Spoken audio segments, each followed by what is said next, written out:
It's the return of Pitch This.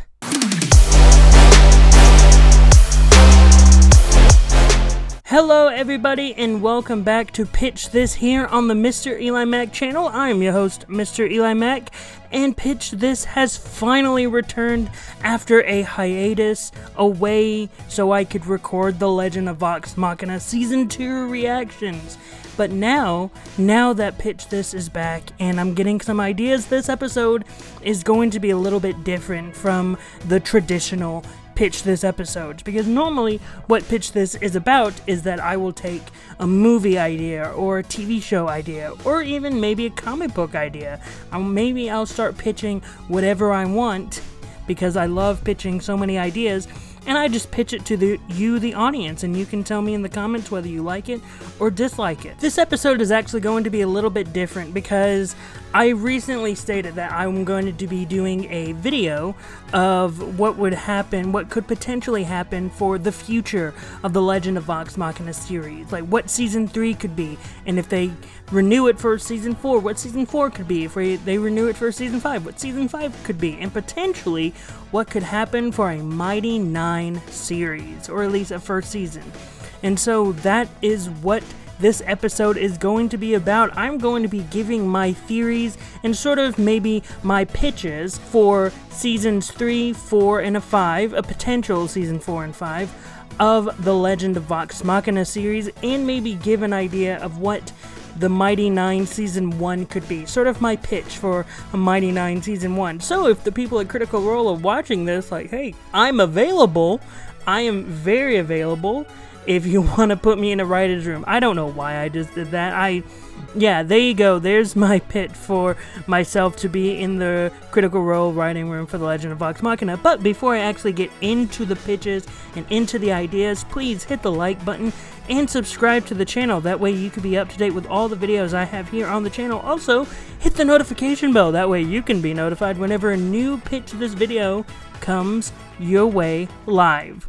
So, I'm going to start off with Critical Role, The Legend of Vox Machina Season 3. I almost said Season 1, but Season 3. So, at the end of Season 2, we saw the character of Raishan, disguised as Keeper Yenin, basically telling the team of Vox Machina, like, hey, you need an ally. That's why I'm gonna be helping you, because Thordak's going a little bit cuckoo for Cocoa Puffs up there in the head. And so that's very much the idea that I'm going to be having with this. And sort of, if you know the series of Critical Role, you sort of know around that point, that's when the tide sort of swings in Vox Machina's favor. That's when you see the pendulum go the other way. And that's very much what I want to try to encourage as well, at least in the early part. And that's sort of when we do see the pendulum in the show. And I organize it in 3 separate chunks of episodes, where each one of them, because they're released in 3 episodes, each sort of grouping is an important combination or an important plot point going forward. So sort of what I have in the idea is what would happen, because I was looking back, I went back and looked at the Chroma Conclave arc and sort of the way it was done in the show and the Critical Roast show, and they had the Feywild stuff happen right after the Western stuff and right before the Voragol stuff. And since we've already done the Feywild stuff, we can just skip over those few episodes in the Critical Role, or in the just the Critical Role show. It's very hard for me to like fully organize those thoughts, particularly describing the Critical Role show. And so because we can skip over that, we can sort of move on to the next major plot point of for the story. And even like we didn't introduce the Rakshasa in the animated show, so we can skip over that plot point as well. There are a lot of plot points that we can skip over in terms of like the actual campaign. And so if we skip over those plot points, that's very much us going straight to, and I looked very closely, we skip over the Feywild, we skip over the Rakshasa point, and when we do all that, we go straight to the Voragol fight. We go straight to getting to Draconia and getting into that entire storyline. And so what I thought would be a good idea for at least the first 3 episodes of the Legend of Vox Machina Season 3 is we dedicate taking down Vorogol, because with Raishan's help, it's a whole lot easier to take down the other members of the Chroma Conclave. That's very much what was hinted at at the end of Season 2, and even in the campaign, that was sort of the main crux of what would happen when Raishan joined. That was when everything shifted in Vox Machina's favor. And so the first 3 episodes, I would have it be in episode 1, we get Raishan working with Vox Machina and sort of telling them that Vorogol is very much in Draconia, and maybe in the latter half of episode 1 we get to Draconia and we start seeing, and we just get to Draconia. In episode 2 we very much explore Draconia, get sort of to know the people of the Draconians and the Ravenites of the realm and of Draconia, and see sort of the oppressed nature of the Ravenites to the Draconians. And then at the end of episode 2, that's when we get, Vorogol is here and we need to get ready for Vorogol. And then episode 3 is the big Frigid Doom Vorogol fight, where some of the Ravenites with Vox Machina, with Raishan, and with Scanlan doing that amazing thing with the Umber Hulk, I believe. We have that happen in episode 3, and that's sort of that chunk of, that's the first piece. And then we get into the next chunk, which is episode 4, 5, and 6, and sort of what happens immediately right after that is we get some hints and sort of the introduction to Marquette. Whether they're actually going to introduce Marquette in this season or not, or if they're going to wait a little bit, that's up to them, because they're the ones in charge. But sort of the story that happened right after that little chunk of the Vorogol stuff is fully wrapping up the Ripley stuff. And spoilers for the campaign and potentially for Season 3, that was the moment where Percy died, and we got the realization and the reveal of Vex truly being in love with Percy, and the entire team of Vox Machina just destroying Ripley. And so that's sort of what would be episode 4, 5, and 6, in my opinion. Just the destruction of Anne Ripley, or discovering where Anne Ripley is, and the destruction of Anne Ripley, and maybe even introducing either in the first episode of Season 3, or maybe even in episode 4, Kynan, who is a member of Anne Ripley's team, but doesn't really fully agree with it because he's still learning, and he's someone that becomes sort of apprentice in quotes, to Vax. So maybe that's how we get that story, and we end it with the death of Anne Ripley, and we sort of get the realization there of the love between Vex and Percy.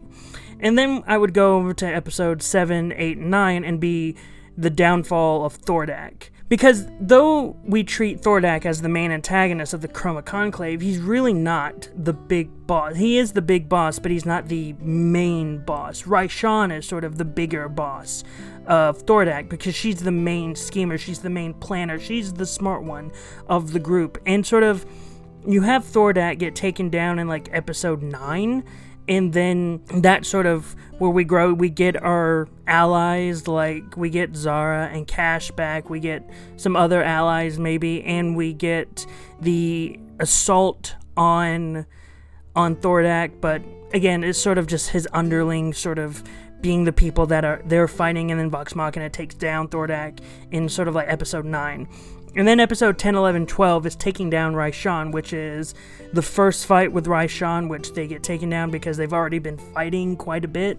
And then the next episode would be the actual takedown of Raishan, because I'm really hoping that in Season 3 we get introduced to a character named Carrick, who is a very important character to Keyleth's entire development, and sort of helped her see life differently, and helped her see things better. I don't know a better word for that. I don't know a better descriptor for that, but those two had a really good relationship, and sort of a friendship that would become greater.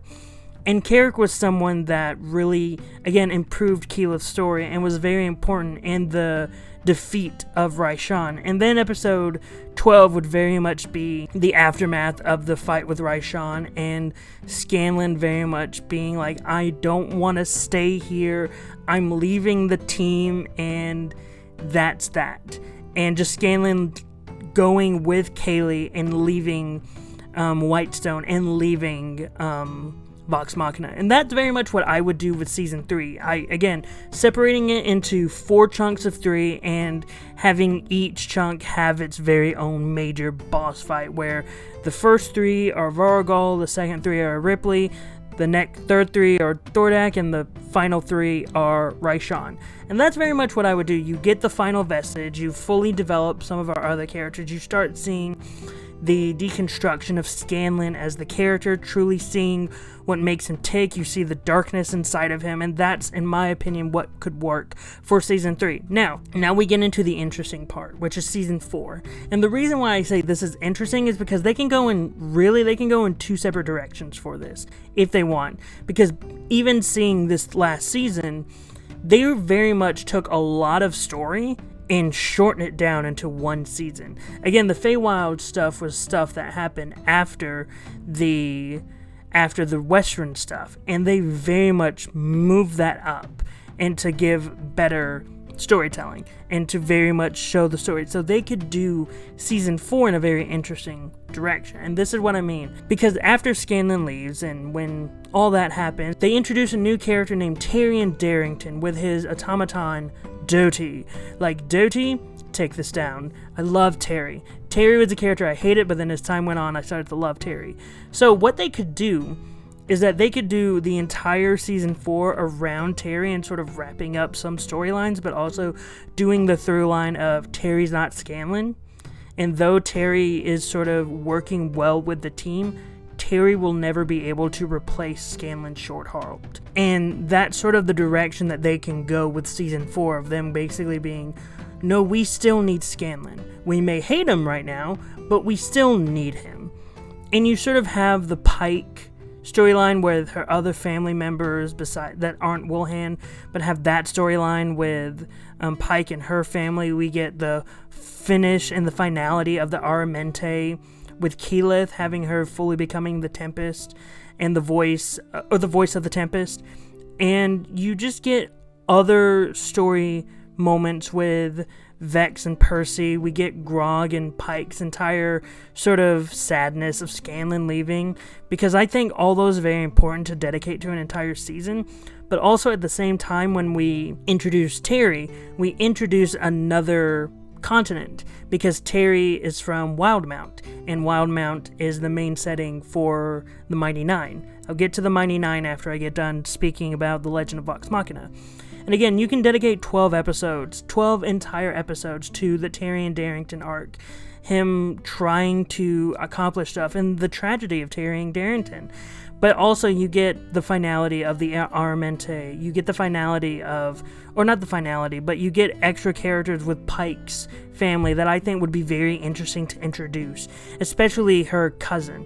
I can't remember her cousin's name, but I think that would be a very interesting thing. And whether or not, because I don't know if they're going to do this, whether or not they have Sam Riegel continue to play Tyrion and Scanlan at the same time, that would be an interesting thing for them to do, because they also do the joke in some things where, hey Scanlan, what do you think about Terry? And then Scanlan gives his thought on Terry. Terry, what do you think about Scanlan? Terry gives his thought on Scanlan.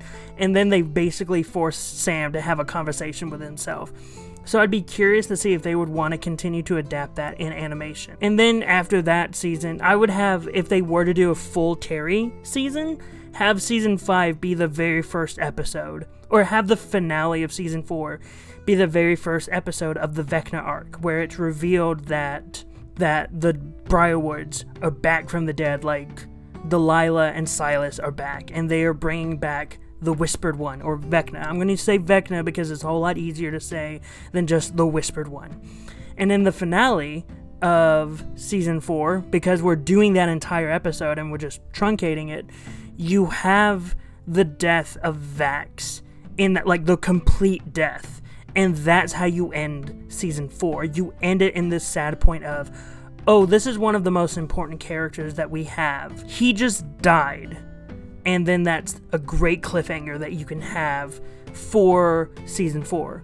But the other option they can do, again, because they're able to truncate so much, they could have the first half of season 4 be Terry, and then they can have the second half of season 4 be the Vecna arc. I don't know what direction. I know personally I would like for them to have 5 seasons in total, and have season 4 be dedicated to Terry and season 5 be dedicated to Vecna. Again, that's just a personal thing for me, whether that's something they actually want to do or not. Again, I'm not going to judge them for how they want to do their series. I just know personally that if I were making it, if they would have asked me to adapt their series, I would have adapted it. I would adapt it to where Terry season 4 and Vecna season 5, because in season 5 you get the introduction of the Dawn Father, the Knowing Mistress, and those characters. You get the introduction of Sprig. You get to see the Everlight again, and like see her back with the characters. Like, we get to see all of these gods like in the flesh, and I think that would be something that you would need to have a complete season dedicated to. And then you see Grog like forging the trammels, and then you get the final battle with the Whispered One. And whether they want to introduce Archon with Joe Manganiello's personal D&D character, whether they can have the ability to introduce him or not, that's completely up to them. I think that would be interesting to do for season 5. Do I have any fan castings on the Dawn Father or any of these characters? No. I only have a fan casting for the Whispered One, and that's because I want Mark Hamill to play the Whispered One. I want Mark Hamill to play Vecna. What can I say? I think that would be very interesting. But yeah, that's everything that I have for pitches for The Legend of Vox Machina. Now I'm going to move over to Mighty Nein. And the complicated thing with the Mighty Nein is that their breaks and their separations of arcs are not as obvious as the separation of the Vox Machina arcs. You can clearly tell with Vox Machina, like, hey, this is the beginning, this is the ending of the previous arc, here's the beginning of the new arc, here's the ending of that arc, here's the beginning of the next arc. It's very obvious, where you can easily separate it into seasons. I think the only time I felt there was an obvious stop was the moment they got on a ship and became pirates for a little bit. That was in my opinion, that was the very obvious point of, oh, we're in a pirate arc right now, and we're focusing on Uk'otoa. And that's just, in my opinion, that was the easiest moment that I could separate it. The main thing with the Mighty Nein that I have as an idea for a pitch is how to end season 1. And I don't know why I love doing this and why my brain loves doing this, but I think the best way to end season 1 of Mighty Nein is to have the death of Molly. Now, why do I say this? I say this because I think the way to end, because Molly wasn't there for a lot of episodes. Molly, they were around for maybe 20 or 30 episodes. Someone can easily correct me, but I think it would be best for the Mighty Nein show to just have an entire season dedicated to, hey, these are the Mighty Nein, this is our team, get used to our team, yeah, this is the team that we all know and love. And then at the very end of season 1, boom, we just killed one of our main characters, and they're not coming back in as our main characters. Like, Molly's not coming back. Like, that's the end of that main character in our main team. And then season 2 would begin with, because at the end of that season it would have that villain team taking I nearly said Grog, it's not Grog, Ford, Jester, and Yasha away as prisoners. And then the second season would begin with the introduction of Caduceus, and Caduceus would become the next member of our main team of Mighty Nein.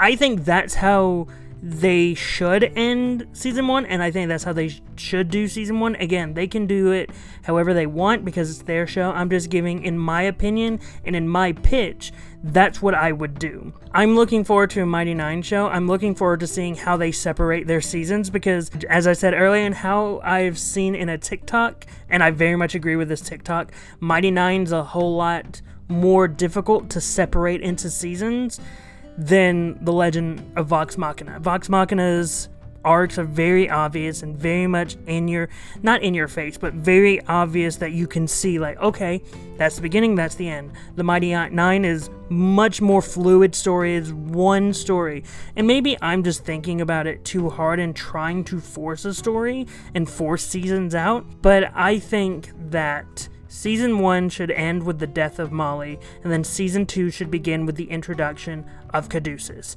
That is just my opinion, and I would love to hear your thoughts on these pitches for the multiple seasons, and I would love to hear your thoughts on what you would do with Mighty Nein Season 1, because it is confirmed that Mighty Nein Season 1 is coming. Another personal opinion for me is that I would wait to put out the Mighty Nein Season 1 until after they finish The Legend of Vox Machina, because the Mighty Nein takes place after The Legend of Vox Machina, and I feel as though if you put it out, let's say Season 1 comes out next year, and the same with Season 3 of The Legend of Vox Machina comes out next year, it's two stories that are sort of running simultaneously, even though the Mighty Nein happens a lot later. I know the Mighty Nein doesn't really reference the Vox Machina stuff, but because it takes place after, I would be nervous that there may be accidental spoilers. But again, that's just my opinion. But what are your opinions on these pitches? And again, what would you do with Legend of Vox Machina Season 3? What would you do with a Legend of Vox Machina Season 4 and 5 if they were to happen? What would you do with the Mighty Nein Season 1? Whatever your thoughts, post them in the comments down below. Also, again, don't forget to hit the like button and subscribe to the channel. That way you can be up to date with all the videos I have here on the channel, and hit the notification bell. That way you can be notified whenever a new Pitch This video like this goes live. But until next time, I've been Mr. EliMac, you've been the audience, and I hope you all have a great rest of the day.